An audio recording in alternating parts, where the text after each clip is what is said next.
وانا كسبات أما كيس جب أن كيس دبر غير فولدراتي أكسبات تهو قبله كون قبيه كتاب جوار محمد ديسمبر كوتا سجلي نيروبي قلما KICC باري بودا KICC جتشون قلمة ندوبت أجر تنكر KICC قلمة كينيا نيروبي كيس ترجمن كيسا قلموتن جبوا تيلا أكان مداغو في واجف قوتن كيسا صدركات وقفا كيسا ورر جمن KICC سيتي هول فولدرات ترجع أورين إنديسي تسجنتا كنا المهواسة كنا مدالو جراني الما جتني ساول أنا اسمي كبني تنسيما توداف في هندا umurani tiji ganta eba etaba hinga bujedo kan hayu siyasa bojor Muhammadin barrefame sitini ge siyasa ni ratti siyasa jalallo Omil Maraya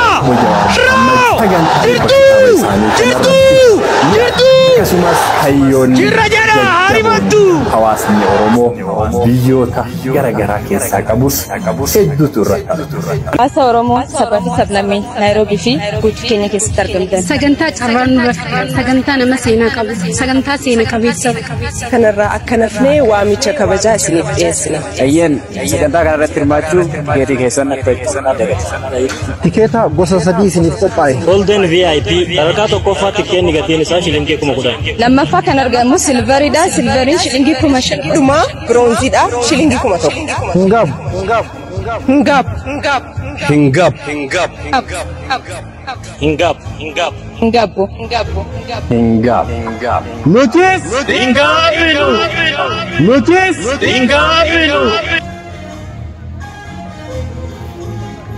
Gare jawar jecha hirribaan fuune ijoolleen daa'imman namni hedduun duune hanqina humnaatiif sammuun nu ciniine irraan maqne qeerroon daandii kee ciniine dhugaaf dhugaa irratti qeerroon si hordofaa mara hin amanin namatti maramu akka ilmoo bobaa xiinxallaan jawaarii ani sarran beeku hujii koo salphaadha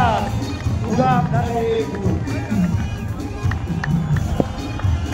Dadachaadhaan qabnaa beeki gootaa fayyuu kan dhabame soqaa garaan nu haa fayyuu walii galtee cimsaa diina itti duudhaa dabbosoo guyyoo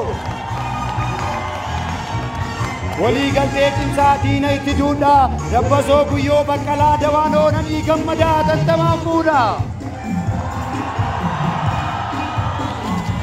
an oromo jedhiin kan kutaan si qoodu yoo dhugaa An oromo jedhiin kan kutaan si qoodu yoo dhugaarraa maqxe kan qeerroon si loodu dhugaa si jaallanna jannata si hawwa bilisummaa qofa oromoodhaaf dawaa